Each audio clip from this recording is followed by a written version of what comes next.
Good evening and welcome to everyone.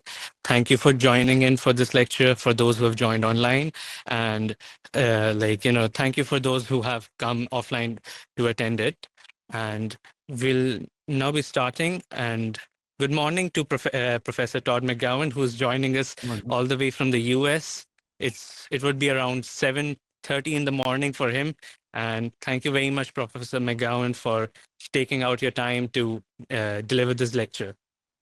For sure. Thank you for having I'll me. just be introducing the event, giving a short introduction of the speaker.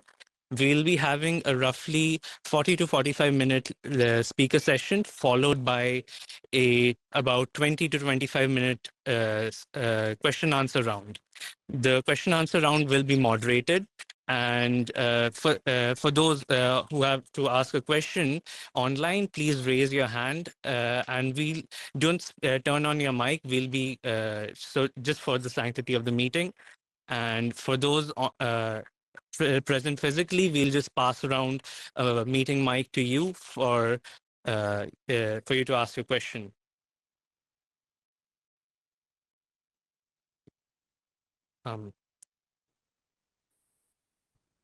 The Philosophical Society of St. Stephen's College is delighted to host this lecture by Dr. Todd McGowan on the topic Master Signifier versus the Quilting Point. Dr. Todd McGowan is a professor of English at the University of Vermont. His areas of interest and research are psychoanalysis, Hegelian philosophy, existentialism, and film theory. He is the author of over 15 books in which he applies his mix of theoretical influences to analyze many different subjects, ranging from films in his books like The Real Gaze, Film Theory After Lacan, and The Impossible David Lynch, all the way to cultural criticism and analysis in books such as Capitalism and Desire, The Psychic Cost of Free Markets, and Emancipation After Hegel, Achieving a Contradictory Revolution. Professor McGowan is also co-editor of the Diaresis series at Northwest University Press, along with Slavoj Žižek and Adrian Johnston. He also co-hosts the podcast Why Theory with Ryan Engley, and I really recommend the podcast. It's been very helpful. And he also has a YouTube channel where he also explains theory and philosophy. So now turning over the mic to Dr. McGowan, metaphorically, and we can start our session. Okay, thank you for having me, and thanks to everyone for being here. I know it's a little late there, it's a little early here, but we've made it work, so that's nice. So I'm going to talk about I'm going to focus today on the quilting point, and the quilting point is a concept from Jacques Lacan that I want to contend has a much too brief career in his philosophy. So he develops this concept as a key to understanding psychosis toward the end of his third seminar in 1956. And after this introduction, it receives a passing mention in a seminar a couple of years later, and in the essays, The Instance of the Letter and the Unconscious, or Reason Since Freud, and then the essay, The Subversion of the Subject and the Dialectic of Desire. Then that's in 1960. Then it disappears. Like so many of Lacan's concepts, it almost has the status of a hapax. So it's a one-off. It appears and it's gone, as if maybe he comes up with it just to realize it's not really that useful at all for me or for my project. So the quilting point doesn't become a constant reference for Lacan's thinking as something like the real or jouissance would, even if what Lacan understands by these terms evolves in a way that his understanding of the quilting point doesn't evolve. His abandonment of the quilting point seems to suggest its own importance within his theory, but despite being barely a blip in his theoretical trajectory, I want to contend that it merits close attention, not just for the role that it has in making sense of psychosis, where Lacan first introduces it, but for the central role that it plays in all signification and in Lacan's practice of the short session, his technique of ending the analytic session at the point when an opening of the unconscious appears, rather than waiting for the standard 50 minutes of the session. But beyond Lacan himself, beyond psychoanalytic practice, I think the quilting point actually offers us one of the richest concepts for psychoanalytic theorizing about our social and political situation. So I think actually, if we turn to the quilting point, we can make sense of things that we couldn't make sense of otherwise. And I think that's why it's really valuable. So what, just to say what it is, the quilting point is a privileged signifier that provides closure for a signifying field. So the signifying field is open. We don't know what things mean necessarily. And then a point comes along and quilts them, and then all of a sudden meaning becomes evident. So thus, what the quilting point is in a society determines how meaning is going to function in that society. So to introduce an effective quilting point is always to alter the social field, to change how things mean, and thus to change social relations, right? So perhaps more than any other thinker, Lacan is a thinker of disjunct periods. I think there's probably 3 periods, but I think there's arguments that there are 5 periods. There's different periods. And he'll often introduce concepts and then let them drop entirely or almost entirely. Most famously, I think this happens with Das Ding. He'll also change the meaning of a concept without ever announcing that he's doing so. He never says, "Oh, I used to use this to mean this, and now I'm going to use it to mean that." He never says that. Instead, he just silently changes the meaning. For instance, he provides a formula for fantasy in his seminar 6, which is the seminar on desire. And then he identifies the object of fantasy with what he calls the little a. Years later, he says, so it's subject related to the little a, S, diamond A.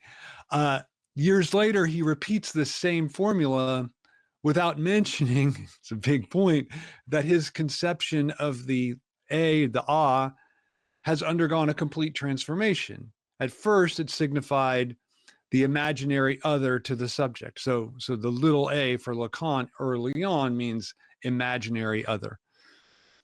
But then it comes to signify what he would call the objet petit, or this impossible point that can't appear within the field of signification. So it gets more identified with the real than with the imaginary.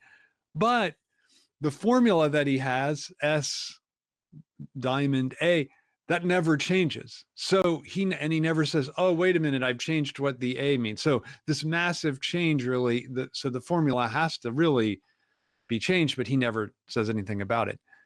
Fortunately, the quilting point doesn't suffer any such transformation because it simply vanishes from Lacan's thought basically after its dramatic appearance in seminar 3.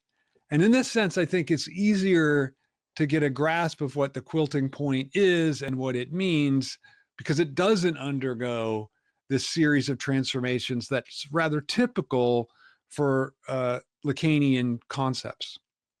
A quilting point is an English translation, it's an English term, of the French, what Lacan says in French, point de capitaine. Point de capitaine, that's Lacan's French term for what we in English call the quilting point. Point de capitaine is a term of art used to indicate the button sewn on a quilt to prevent the stuffing inside from sliding around during each use. So if you've ever looked at a quilt, you'll see it has several little buttons, little what they're called. Quilting points is what quilters call them. And Lacan himself, as far as I know, was not a quilter, but quilters use this term all the time. I know a few quilters, they use this term all the time to describe these anchoring points that they create while making their quilts. And the translator of Seminar 3, the Psychosis seminar, Russell Grigg, obviously chose the term quilting point to mirror the French term that quilters use and Lacan employs. So he's using a term of art about quilting that Lacan himself clearly had some awareness of. When Bruce Fink later translates the Écrit in 2006, he actually changes this translation to what he calls the button tie. So point de capitaine becomes a button tie, which undoubtedly makes more sense to non-quilters, because non-quilters maybe didn't know what the quilting point was. but he loses this sense of this technical resonance of the original, with point de capital as quilting point. So I am going to keep calling it the quilting point, following Russell Grigg rather than following Bruce Fink's later turn. The starting point for understanding the symbolic order is grasping that nothing intrinsically relates signifiers to particular signifieds. Instead, there's a generalized sliding of the signifier that constantly takes place. This is an important idea for Lacan. And this sliding leaves signification up in the air, as becomes clearest, I think, in the case of puns. Like a pun, we use a pun, it's not exactly clear which meaning we're attributing to it, but it actually, we're using both. And so both are kind of working at the same time. So puns can be humorous if we think they're humorous. Some people love puns, some people like them less, because they capture the contradictions of language, but they also show us the openness of signification. The fact that it's always up for grabs, that no signifier is really attached once and for all to a single signified. So there's a nice instance of this in the title of an essay, which is Deconstructing Lacan's Interpretation of the Short Story, The Purloined Letter, by Jacques Derrida. So Derrida employs a pun in the title that works just through its indecidability. So you can't decide, oh, is it one thing or the other thing? That's how puns work. So the title of Derrida's essay is Le Facteur de la Vérité, Le Facteur de la Vérité, which means both the factor of truth, factor, and the postman of truth. So facteur in French means postman. So Derrida wants readers to keep the significance of the title open. So is it the postman or is it the factor? I don't know, without ever closing it down. But that's why he's Derrida and why he's not Lacan. Whereas Lacan sees the necessity of the quilting point, Derrida hopes to write in such a way that keeps the quilting point constantly in abeyance. So we never get to this point of closure where meaning gets decided. So in a sense, for Derrida, everything has the status of a pun. Like everything, there's a kind of openness to signification that deconstruction is trying to preserve against the closure that a quilting point provides. So a quilting point comes along and closes off this openness of signification. Obviously, in the case of a pun, it can't necessarily do that, but in most cases, it does. It ends the ambiguity to a large extent. So it lets us know how we're supposed to take the sense of a sentence, even a sentence that Derrida writes. So this unavoidability of the quilting point, I think, speaks to Lacan's theoretical triumph over Derrida. So at least in my way of thinking about it, of course, this would not be Derrida's position. He would not think Lacan triumphed over him. He would think he's just wrong. So employing a quilting point is an act of punctuation that ends the openness of every statement. So let me just give a couple examples. So every sentence reveals what's at stake with the quilting point because every sentence begins with an open signification, even the shortest one. So I can say, I want you to come here, and signify an infinite number of things. It's not clear until the point at which I introduce the period at the end of a sentence. So the period at the end of a sentence is kind of equivalent to the quilting point. So I could just put a period at the end and say, I wish you to come.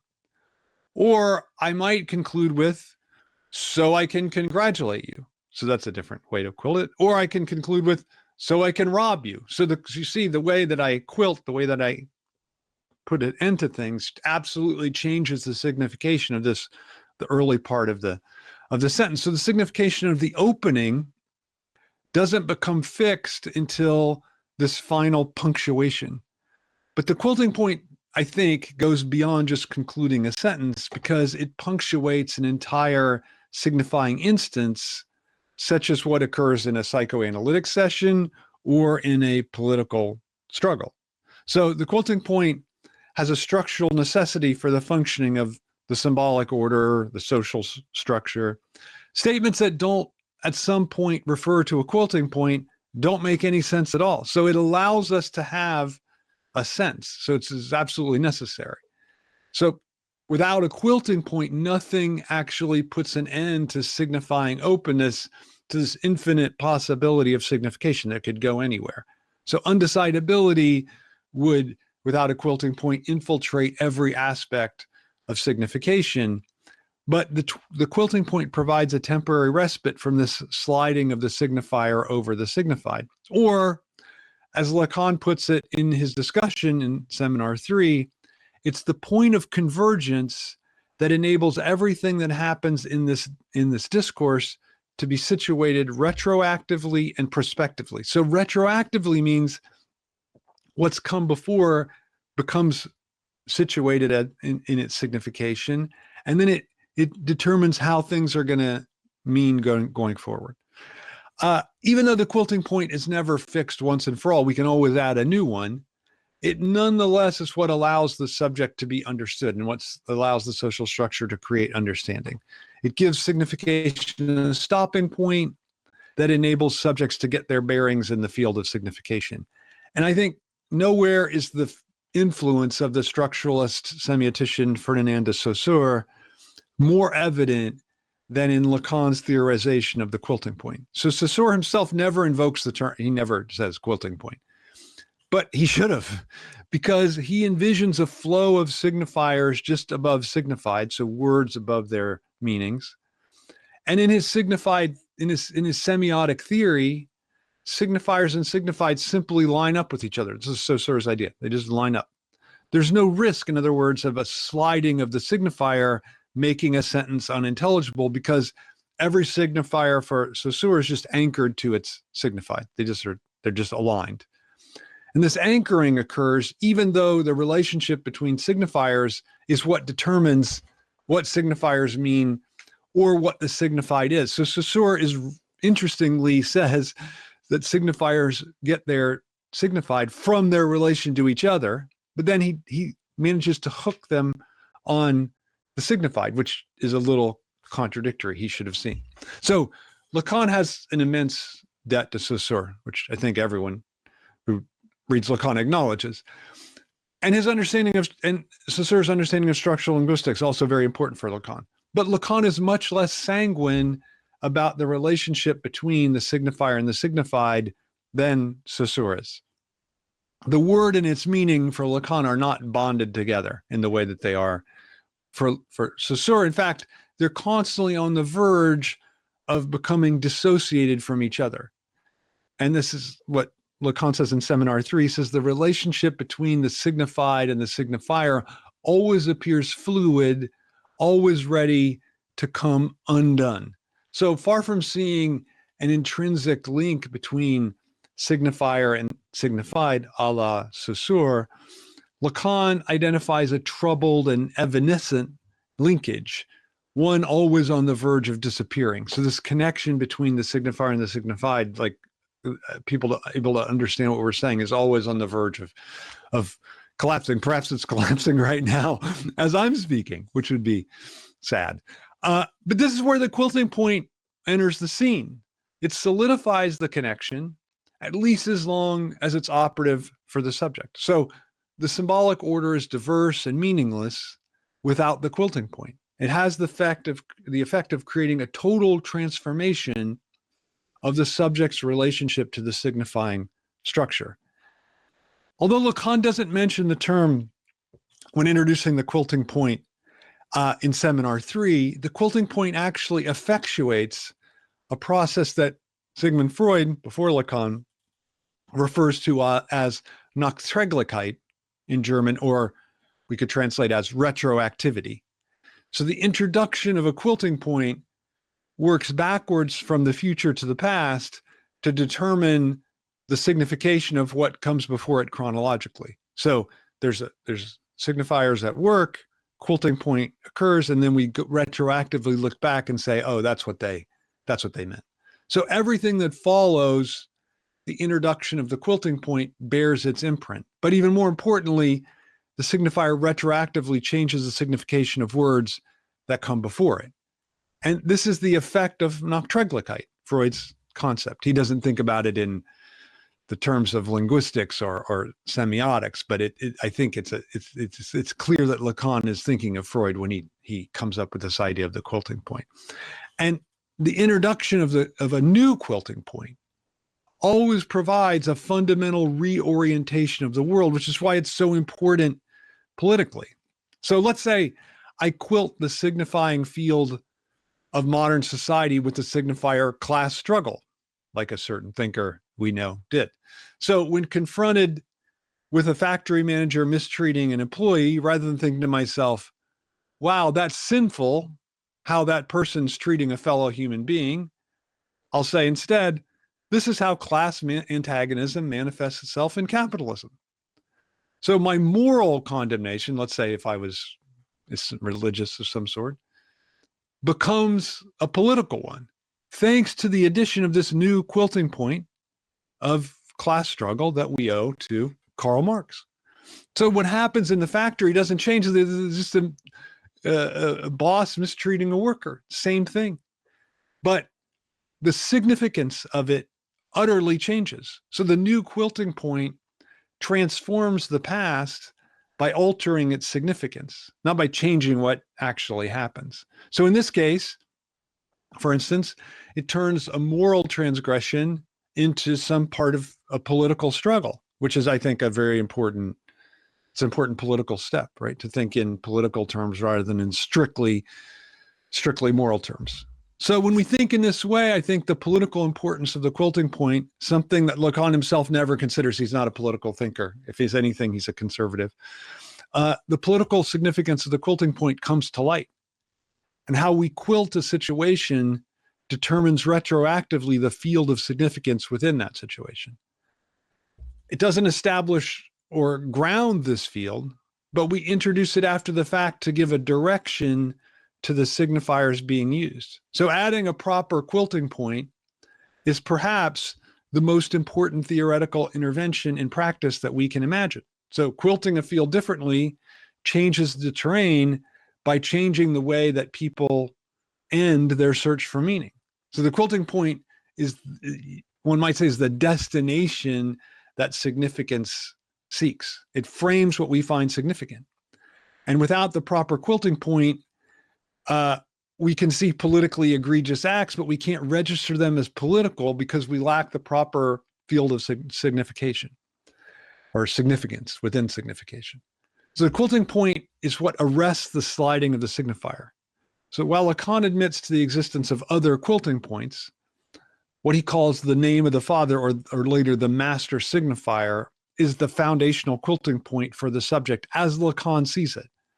Without access to the signifier, the psychotic is unable to navigate its way through the symbolic structure, which is why Lacan spends so much time on the quilting point in the seminar devoted to psychosis. So he links this lack of a master signifier to psychosis. But although Lacan introduces these two terms separately in the seminar, Lacan doesn't make a significant distinction between paternal signifier, master signifier, and the quilting point. There are other quilting points besides the paternal one, Lacan says, but he never names them or attempts to describe them. And later theorists invoking Lacan's concept follow his lead. So there becomes a kind of bringing together of master signifier and quilting point. In fact, these terms are often used interchangeably. And oftentimes a thinker will even go from one to the other within the same discussion. Or they'll describe how a master signifier quilts a signifying structure, thereby eliding any possible distinction between the two concepts. So the quilting point disappears quickly in Lacan's theory, and very few of his followers, I think, have made an attempt to resurrect this concept because the master signifier has dominated it. That the master signifier lives on and takes up the work that the quilting point formerly did. But my claim here is that it's very important to make a radical distinction between the master signifier and the quilting point. And I think this distinction has really important ramifications for the practical remit of theory and what theory can do. that theory intervenes not by providing new master signifiers. And I think this is a real danger, theoretically, to try to think I can provide a new master signifier. So it doesn't introduce new foundations for political practice, but instead, what does it do? It provides the proper quilting point for the political situation. So through a timely and penetrating interpretation, theory quilts the situation to give a direction and even perhaps more importantly, a limit to political action. And this is what occurs, I think, you can see a recent example of this when the term climate change became part of the everyday lexicon of the world. It wasn't just another signifier for many people, but a quilting point. So all other fears became quilted into this single fear. So a movement such as Fridays for Future took climate change as its quilting point and then organized around it. And in doing so, they attempted to persuade others and hopefully the whole world to see it as a signifier that marked an end point for the contemporary world. And grasping this endpoint changes how one looks at something like an airplane flight. So the significance of this flight undergoes a complete reversal with the introduction of the new quilting point, climate change. Rather than a fast, cool mode of travel that allows one to get from Burlington, Vermont to Dubai, it becomes a way of contributing to the making of the planet uninhabitable. And not to see this, according to Fridays for Future, is to turn away from our shared reality. So the group's political struggle consists in convincing others to acknowledge the quilting point that they embrace and put forward. And to see climate change as just another signifier, one to be dealt with as other signifiers are dealt with, is to miss the point altogether, because one grasps the impact of climate change only when one takes it up as a quilting point, in the view of a group, say, like Fridays for Future. So the quilting point is the signifier that the psychotic lacks because there's a foreclosure, the German term that Lacan references is Verwerfung, that defines psychosis in Lacan's theory. And it's a foreclosure of the quilting point. So that the psychotic for Lacan lacks this signifier to stop the sliding of signification. And you, as a psychotic for Lacan, you unconsciously refuse the quilting point. Whereas neurotic repression occurs after the acceptance of the quilting point that the psychotic, again, unconsciously refuses. And as a result of this foreclosure, the psychotic lacks the social orientation that the normal neurotic subject has. So one might say a failure of mapping sets in for the psychotic subject. And as the seminar 3 on psychosis goes on, Lacan traces the implications of this failure. The result is that for the psychotic, meaning proliferates everywhere. And I think most of us, if we had any experience with psychosis, we see this, that even the most insignificant occurrence, which a normal neurotic subject would just ignore, takes on an immense significance. So what differentiates psychosis for Lacan is a distinct relationship to the signifier that's different from other subjects. So it involves the failure to accomplish this act of quilting signifieds to signifiers.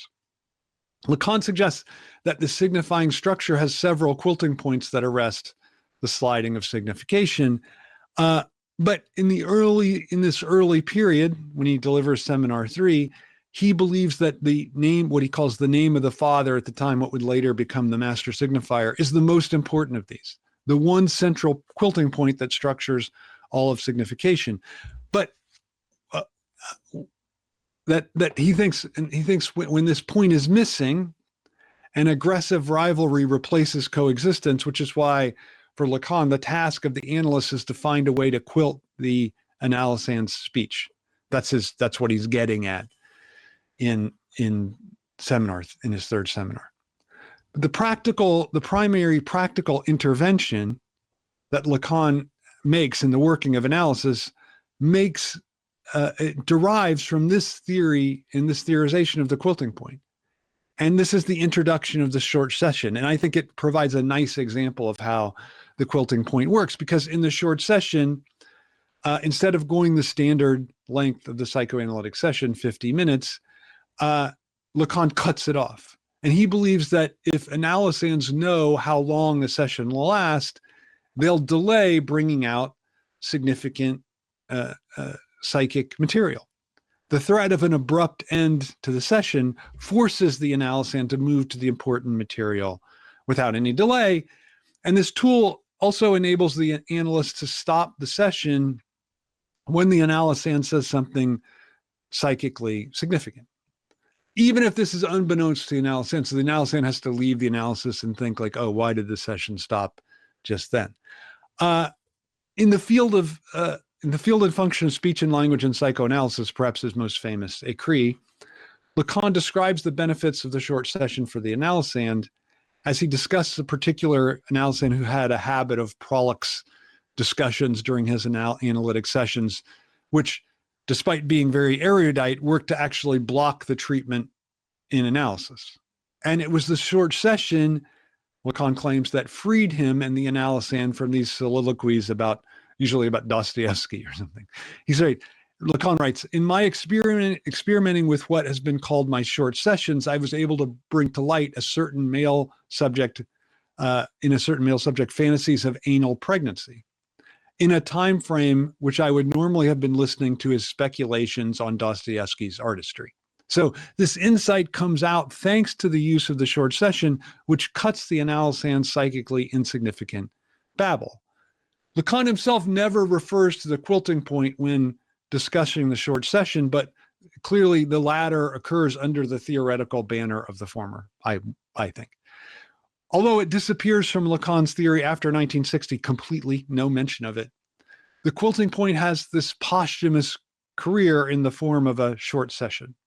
And in the short session, the analyst forces the emergence of signification by punctuating the psychoanalytic session at a crucial point. By stopping at this specific moment, the analyst arrests the flow of signifiers and causes a specific signified to emerge as important for the analysand. And if done right, the analysand has to confront this flow of signifiers that has to confront a signified that the flow of signifiers aim at avoiding. By quilting in a timely fashion, an unconscious significance can come to the fore.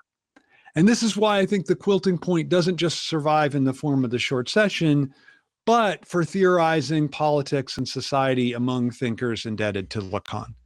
One can envision a theoretical engagement in politics by manifesting, or that's manifests itself through the contribution of a timely quilting point. Although this is, of course, far afield from what Lacan himself would embrace, I think it represents, to me at least, one of the most important parts of his legacy. By making clear the distinction between the master signifier and the quilting point, we can identify the practical effects of theory. So when Hegel says philosophy always comes too late to give a political advice, I think he excludes the possibility, rightly, of the philosopher laying down a new master signifier.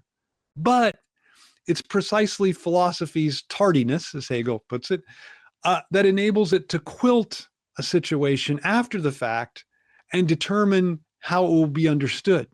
So philosophy's temporal inability to introduce a new master signifier is actually what gives it the power to provide a quilting point, which is, to my mind, equally, if not more important than the master signifier.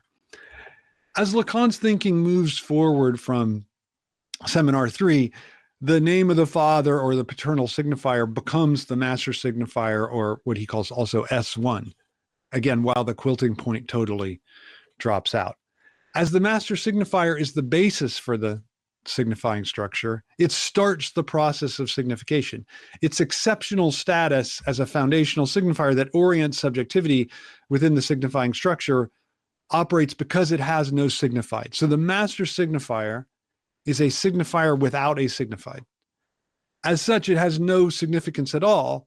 The process of signification remains open because there's no binary signifier, no what Lacan calls S2, to give the master signifier a significance. So there's no closure to this process of signification that the master signifier starts. So every signifying utterance can only end through an act of cutting off or an act of punctuation. And the act of punctuation is the insertion of the quilting point, which is this signifier that retroactively changes the signification of what comes before, that retroactively gives a meaning to the master signifier. And it's only in this, with this addition of the quilting point, that we know what the master signifier means, because it's a signifier without a signifier. It doesn't have a meaning.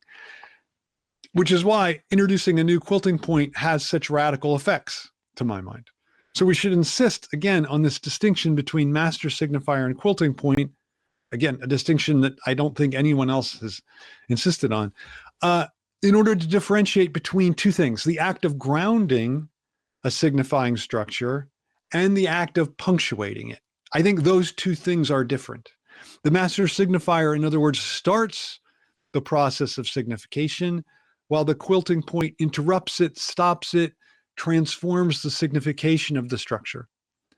The structure of signification might initially point in one direction, but the quilting point can reveal an alternative signification from what one expected in the way that things started, just because of this decision to punctuate at a different point with a certain signifier that changes the meaning that was initially suggested. I think it's actually clearest in the German language, clearer than in any other language, although I think we can imagine examples that traverse every language. So in German, one can nicely add the negation nicht at the end of almost any sentence. So I can say, ich liebe dich, I love you, but then I could have a pause and I could add nicht, so I don't love you. So the significance seems like one thing, and then with the nicht, it completely switches. So I love you not, or in other words, you can do this in English too. You can say, I love thee not. With this quilting point, the sense of the sentence changes into its opposite, right? Obvious.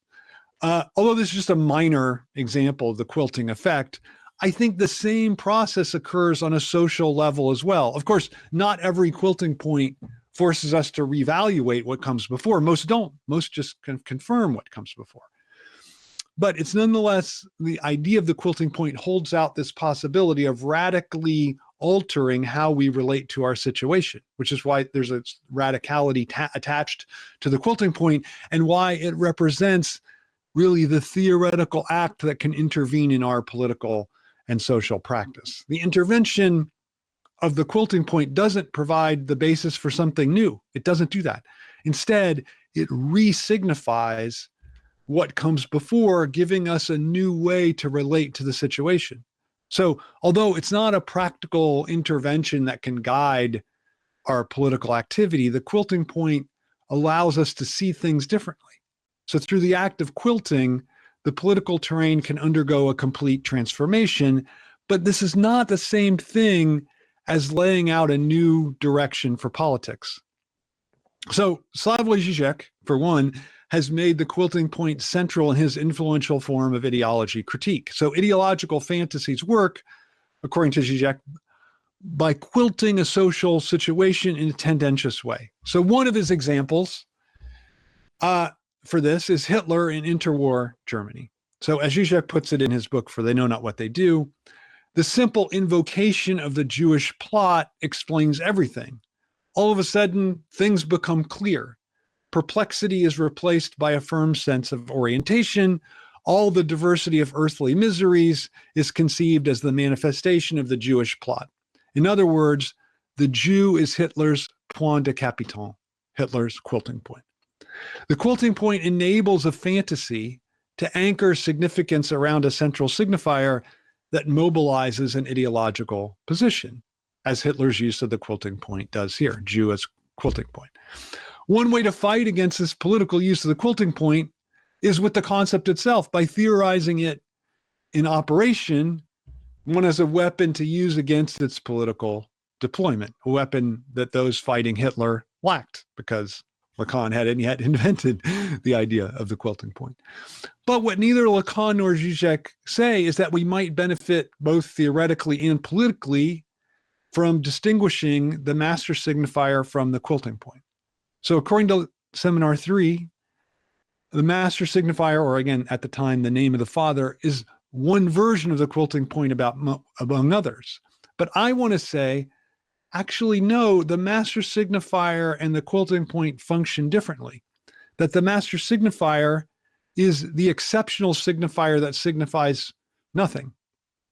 But it provides the basis for signification. It's the initial point of reference for all other signifiers. They refer back to it.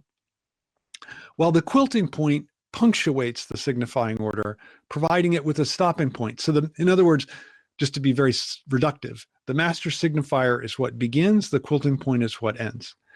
And this is really important, I think, if we can see this distinction at work in Zizek's own example of Nazism, even though he doesn't make the distinction himself. So he's certainly correct that the Jew operates as the Nazi, or as Hitler's quilting point, as the signifier that completes Nazi symbolic identity. But it does not serve as the master signifier for Nazis to rally around and define themselves through, right? The signifier Jew has a clear sense for Nazis, which precludes it from being a master signifier, which is, again, a nonsensical signifier. The Nazi master signifier must be something akin to Aryan or Deutschland or something like that, right? So German. These terms provide the foundation for what it means to be a Nazi. That's the beginning point, the foundation for the Nazi's symbolic identity. One cannot ask what this signifier means for the Nazi because it's the basis for all meaning, the ultimate justification for everything that the Nazi does or thinks. But as a quilting point, the signifier Jew explains why the symbolic identity based on this master signifier isn't completely satisfying. The quilting point actually is necessary for that master signifier, that it rescues the Nazi from the failure.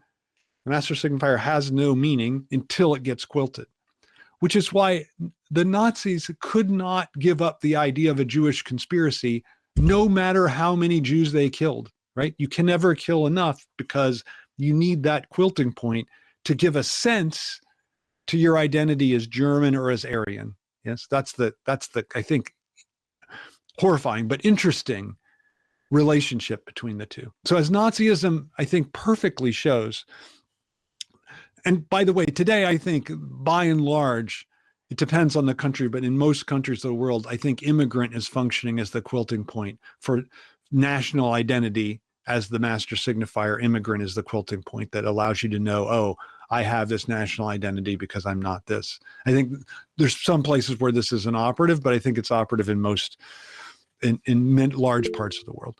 But as Nazism shows, the master signifier and the quilting point work in tandem, but they occur at opposite ends of the process of signification. Although it may be obvious, I think it's important to note that the quilting point doesn't function in the same way for the psychoanalyst as it does for the Nazi. The psychoanalyst brings the analytic session to a close by quilting it at a moment that undermines rather than securing the identity of the analysand. And this is, I think, the key political point. If one quilts at a point where the unconscious manifests itself, the self-division of the subject's symbolic identity comes to the fore. So the Nazis' recourse to the Jew as the quilting point closes off access to the unconscious. It's a way of closing down that opening. So it's a quilting signifier that supports the fabrication that the Nazi symbolic identity requires, rather than a quilting point that upsets that symbolic identity. So Nazism would be unthinkable for one confronted with the subject's self-division in the act of quilting. So if it had been properly quilted, your Nazism would just collapse. By promoting a quilting that insists on the unconscious, psychoanalysis shows us how we might envision a political challenge to Nazism or its very much still vibrant descendants. For Lacanian practitioners, the sword session is indisputably the most important residue of Lacan's brief flirtation with the concept of the quilting point. But for those concerned with politics, it must instead be the role that the quilting point plays in the critique of ideological fantasies. Although Lacan never envisioned this destiny for its concept, I think this use bespeaks its enduring value for us today. The quilting point lets people know how to read explanations that are designed to put one over on them, to dupe them ideologically. Just as Marx bequeathed the dictatorship of the proletariat to the communist movement as a political guidepost Today, I think theorists are constantly searching for a way they can advance praxis by theorizing a new master signifier. We can see this, for instance, in Ernesto Laclau's call for a new empty signifier, and Judith Butler's championing of gender as a master signifier, in Michael Hart and Antonio Negri's embrace of the multitude. But the failure of these efforts is not the result of their humility, I don't think, but their attempt to do too much, to lay a groundwork for a new situation when what they needed to do was punctuate the current one. And I think this is all that the theoretical endeavor can do. I think it is an act.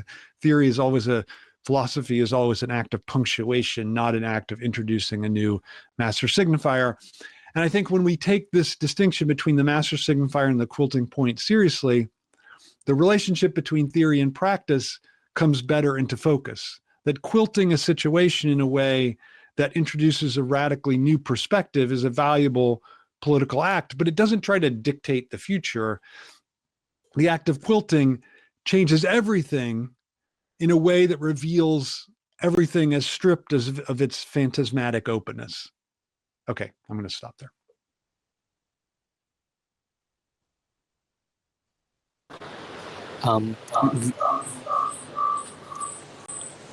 Will now be open.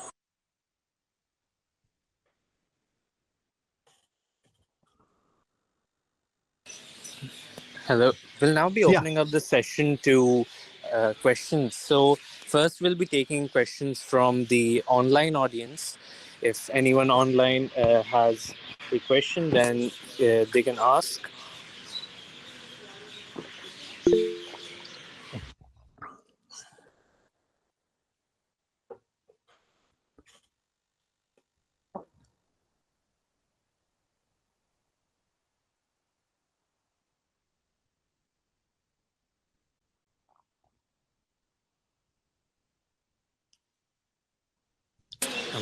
Professor Nanda has a question. Please, Professor Nanda, please, you may unmute your mic and ask the question. Thank you very much for that lovely talk. I just wanted to know, since I'm not very familiar with Lacan.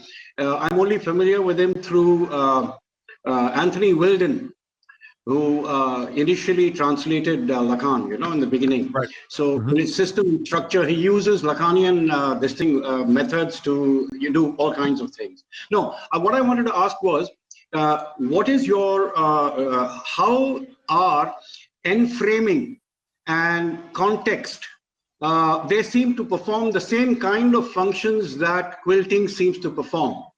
So are they somewhat parallel or at least similar kind of contexts?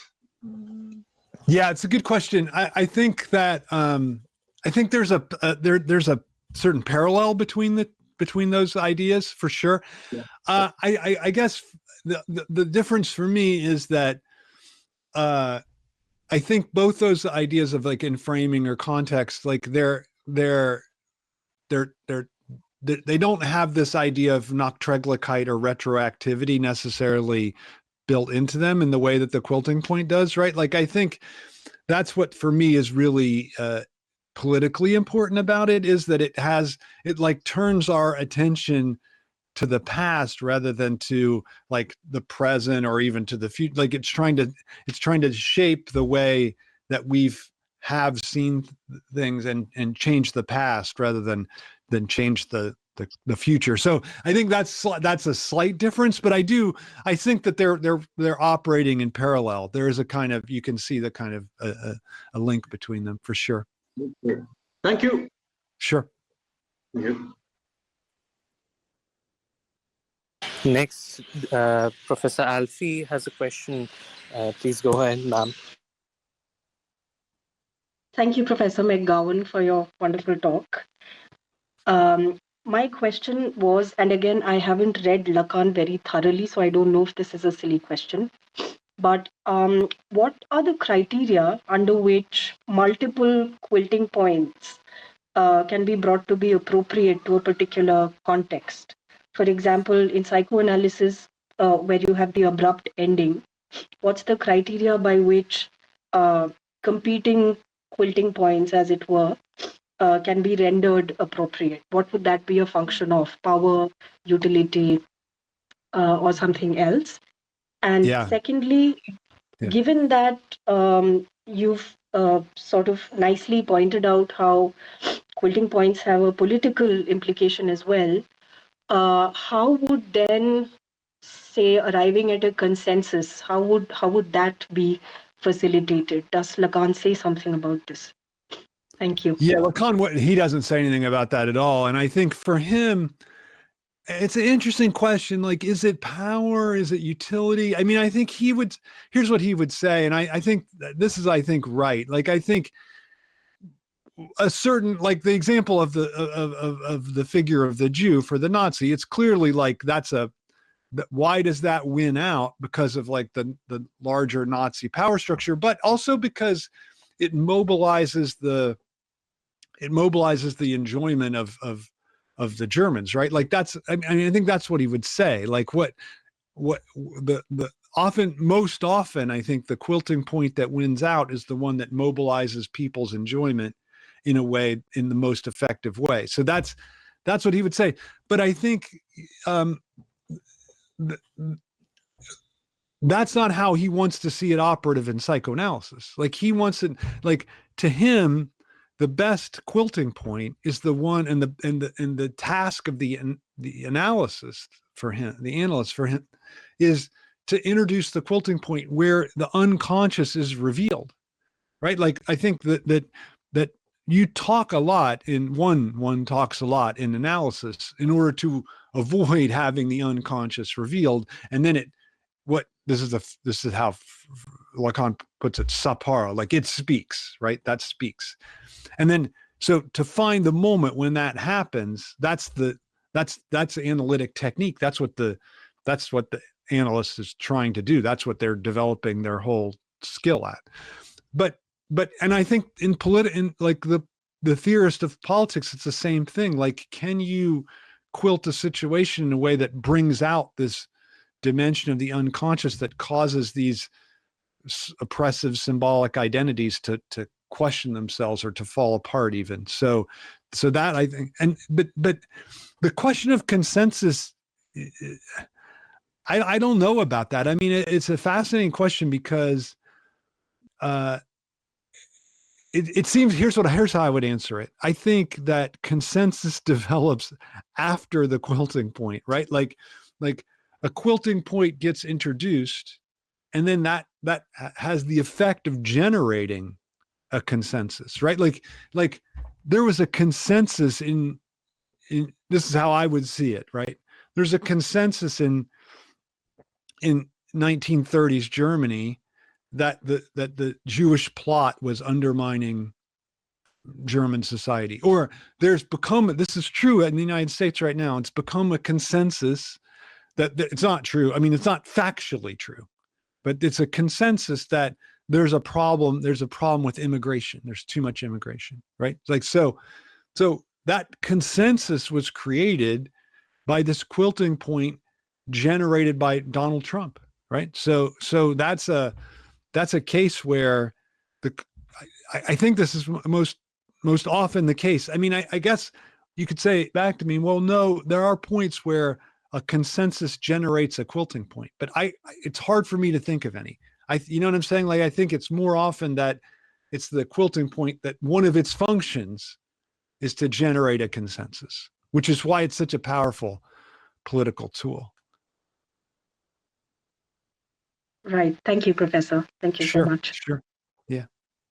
There's another question by Harshvardhan. Please go ahead and ask your question. Yeah, hi. Thank you again for your talk. I just was wondering if it would be possible to give some more examples of the master signifier. There were a number of examples of the quilting point. I just want to get clear on the difference between the two. Yeah, for sure. So master signifier is really, actually, it's, I think, almost easier to have examples for. Like, so any kind of national, any kind of, like, Hindi could be a master signifier. I think probably functions as a master signifier. Christian functions as a master signifier, right? American functions as a master signifier. Indian functions as a master signifier. Confucian functions as a master signifier, right? So those even like if you've seen the movie The Godfather, like Corleone functions as a master signifier, like that holds together a group of people, right? So I think master signifier is almost easier to understand, right? Like it doesn't have, it gains its significance through this opposition to the quilting point, but it on its own, it doesn't, it seems like it has a lot of meaning, but it needs like this, the American, what is he, philosopher? I don't know, rhetorician, Kenneth Burke said, he was talking about Christianity. And he said, okay, it's fine, you're a Christian, but what are you a Christian against? And it's a great, what his point is, okay, that master signifier is meaningless until you tell me what the quilting point for it is, right? So I think that's I always found that a great line, that what are you a Christian against, right? Like but Christian would be one for sure.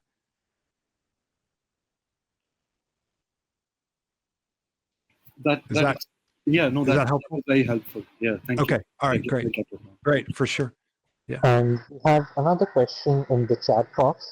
I'll just be reading it out. The question is from Sabdashwa Chakravarti.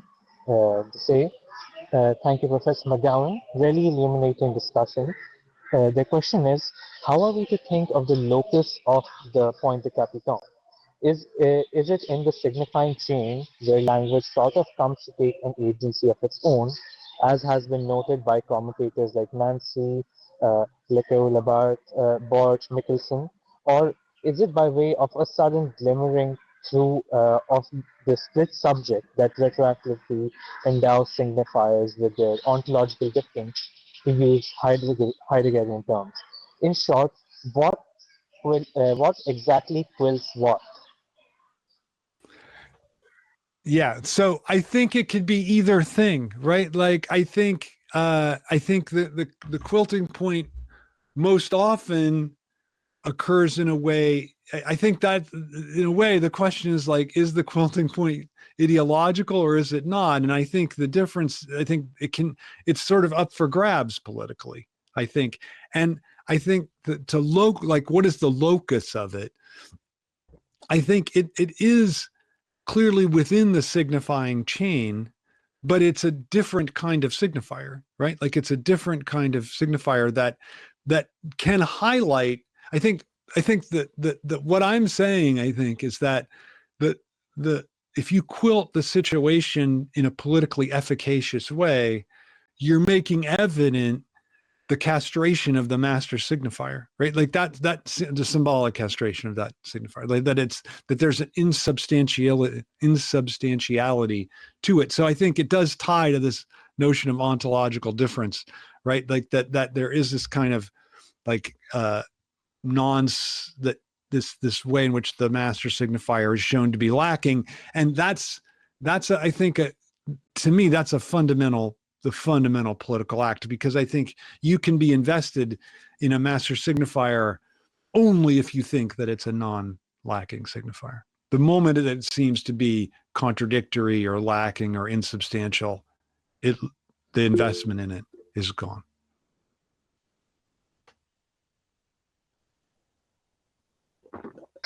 Professor Nanda has raised his hand again.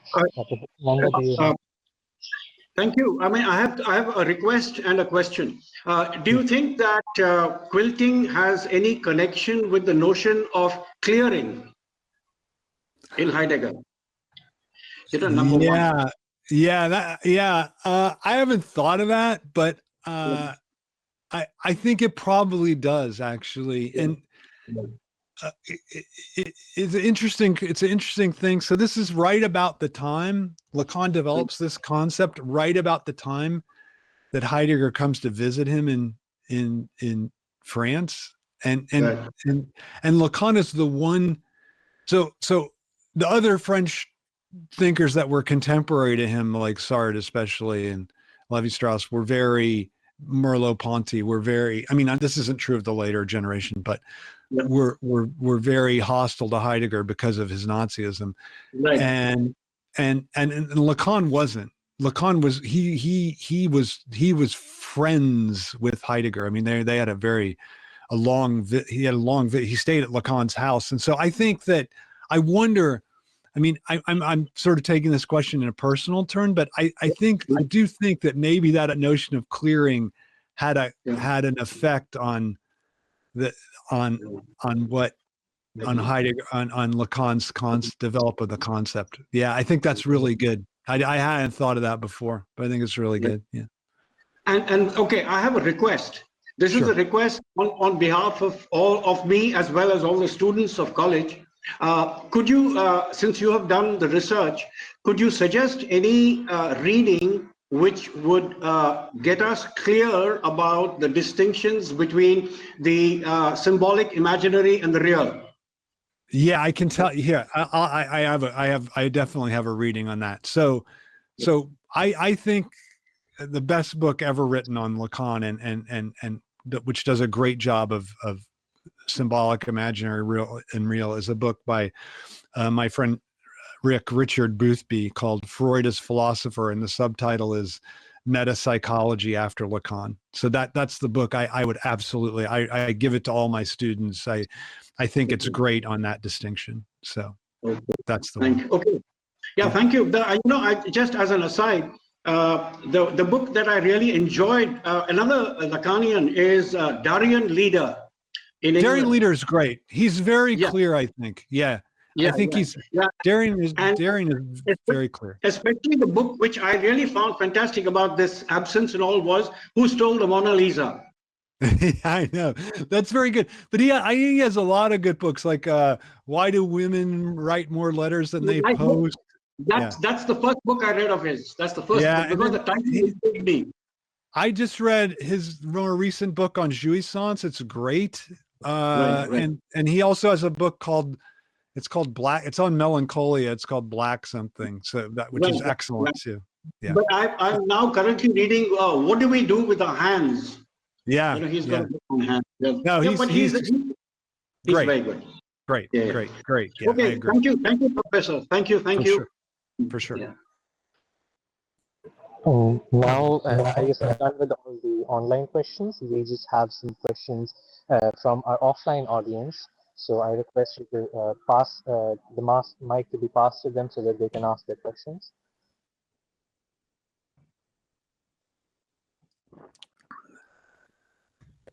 Hello, sir. I have a question. Is quilting point something that...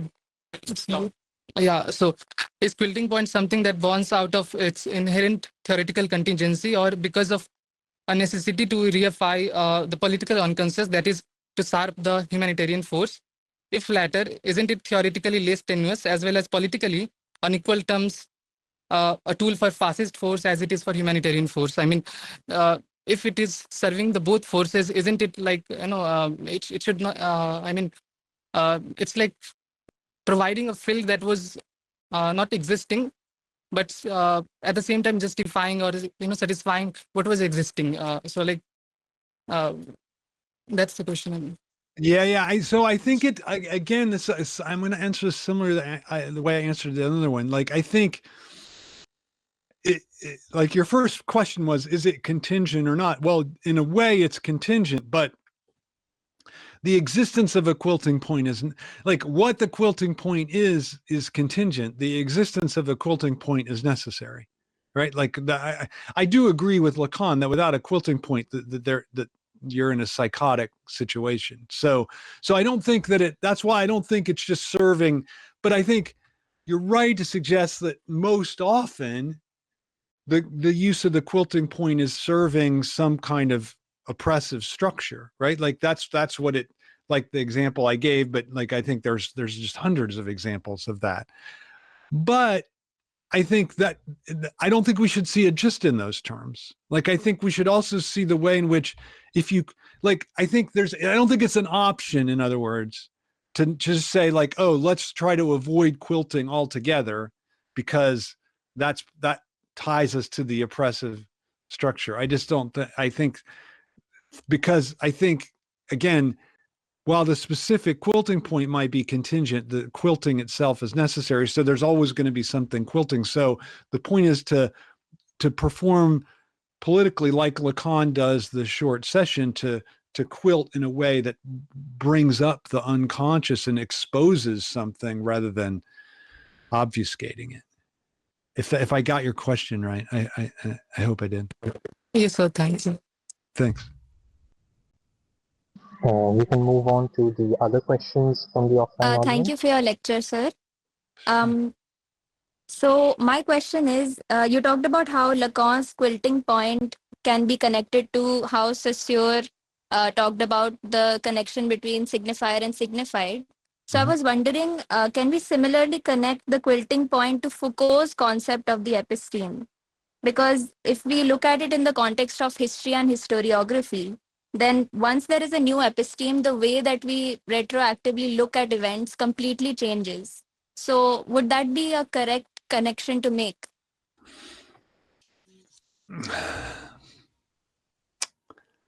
Kind of stumped me. I don't want to make a connection between Foucault and Lacan because I think they're mostly opposed. But I mean, I guess here's my sense, and I may be wrong, and I think the sense of your question is they're connected. And my sense is actually the episteme is the introduction of a new master signifier. Yeah, it changes like how we think of things in the past, but it marks a new epoch, right? Like for Foucault, that's the key thing, right? Like the new episteme, all of a sudden things look differently. We have a different grounding for things.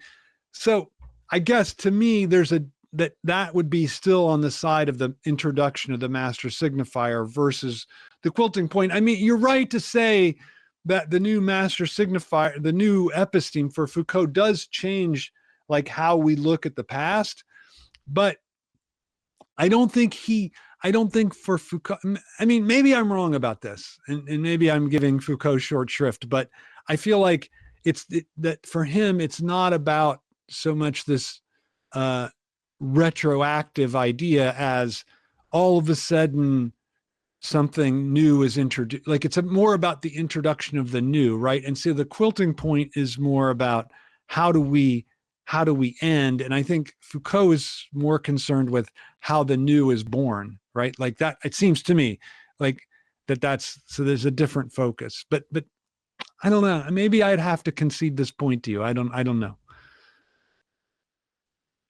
All right. Thank you, sir. Sure. Do we have any other questions from the offline audience? Sir, you had quoted Hegel, and you said that he was unable to understand that philosophy was under a new master signifier. I think that you were quoting about the dynamism of the society here when you're talking about the new master signifier, and I think that the quilting point is the one affecting it. But sir, I'm unable to understand how quilting point affects and forms this new master signifier. Can you elaborate upon it?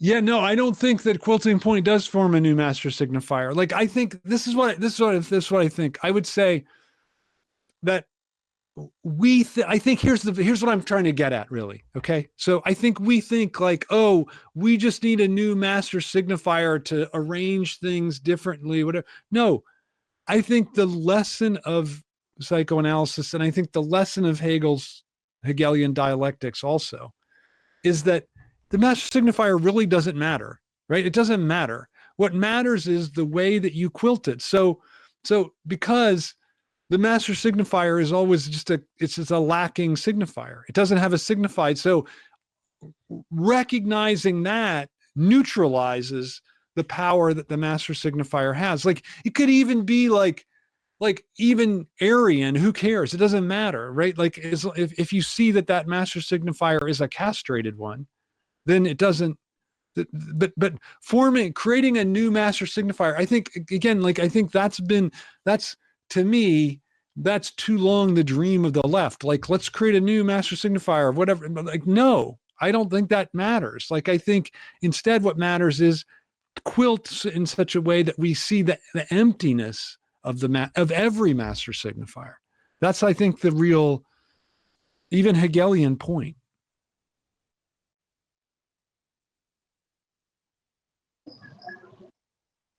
So, do you see Frederick Jameson attempt to kind of go back to class struggle as a master signifier, or he almost is quilting it? So do you think do you see it as same? I mean, Yeah, I understand what you're saying, that like class struggle is dicey, right? Like I think I was saying class struggle is introduced as a quilting point, but I think someone could say, well, no, class struggle is serving as a new master signifier, but I don't think so. Like, I think, to me, there's a difference between something like from Critique of the Gotha program, something like Dictatorship of the Proletariat. Like, that's trying to introduce a new master signifier. But class struggle is trying to say, okay, no, let's reshape how we've understood all this stuff, and let's show the way in which all these signifiers are all undermined by this fundamental antagonism. And so I think that I don't think it's functioning as a master signifier in that way. But yeah, I mean, you're right. Sometimes Jameson says that. So, but I'm just saying, I don't know. I mean, how people say things, I don't think matters so much. so do you see it as active quilting? I mean, Yes. thank you. Sure. Okay, I guess that concludes the questions from our offline audience. And now I have one last question, and perhaps Okay. with that end, yeah. So my question is more theoretical. As you said that the concept of the master signifier only really appears in seminar 17, whereas when he's talking about the quilting point in seminar 3, he's doing some more in relation to the names of the father. Right. And there's also like a similar term, which is the primordial signifier. So Right. could you Or just paternal signifier. yeah, Paternal the signifier as well. Yeah. paternal signifier. So could you just draw what are the distinctions between these, if any? How is one articulation different from the latter? What changes, if anything at all? Yeah, I don't think anything. I don't think anything. Like I think here's what I think happens. I think he's moving away from an Oedipal focused psychoanalysis. I think that's why he gives up this nom du père, name of the father. Like I think he increasingly calls into question the Oedipus complex as foundational.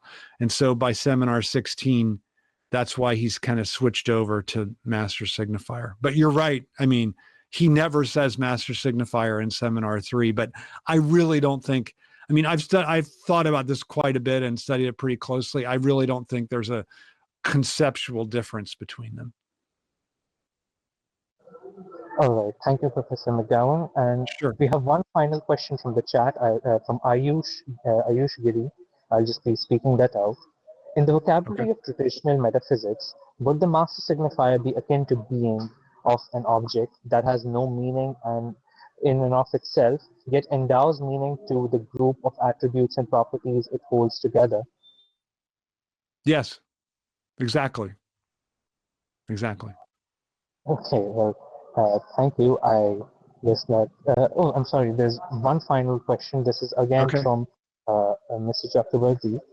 He asked that how do like buttons loosen up as it happens in real time? Quilts due to wear and tear and too much pressure, they do. So let's say in the passage of signification to language, how does this happen to the quilting point, if at all it does? How does what happen? I'm sorry, I didn't understand. The question being asked is about like the metaphor of buttons loosening up, like quilts withering after wear and tear and coming loose. Oh yeah. No, that's a great question actually. Yeah. I think that does happen, right? Like that there is a similar kind of, like, a quilting point can be introduced and then can lose its effectiveness as it kind of wears off and pops off or something. Yeah, I think that, how does it happen? I mean, I think it happens because for a variety of reasons. Like, I think it can happen because it ceases to. I mean, I think it comes down to a question of like desire and enjoyment. Like, I think all of us, I think gradually the kind of enjoyment mobilized by a certain quilting point dissipates, and then one might say the button pops off right at that point. So yeah, I think that happens all the time, and I think it's about the relationship to enjoyment, and the quilting point is what would be determinative in that sense.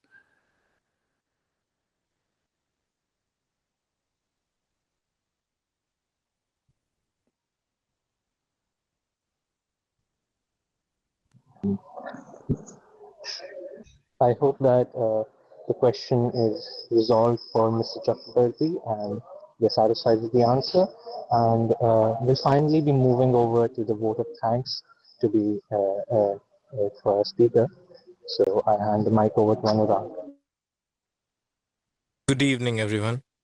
It is with great joy and gratitude that I extend my heartfelt gratitude to all of you for being part of this incredible event. First and foremost, I would like to express my deepest appreciation to our principal, Professor John Verghese, for giving us the opportunity to organize this lecture, and to our speaker, Professor Todd McGowan, for joining us online and for providing insights about important theories from psychoanalysis and philosophy. Your valuable insights have enlightened us all and have been instrumental in making this event a resounding success. We would like to thank our staff advisor, Silica Ma'am, without whom this event would not have been possible. Your constant guidance allows us to organize quality events. A special shout out goes to our hardworking volunteers and council members who have put in their time and effort to ensure the flawless execution of this event. A huge thank you goes to the non-teaching staff of our college, to Mukesh Bhaiya and Firoz Bhaiya for providing us technical support for the event. Lastly, but most importantly, I want to extend my heartfelt thanks to our wonderful audience. Your presence and support have been our driving force. Your enthusiasm and participation have made this event truly special, and we are deeply humbled by your overwhelming response. Thank you.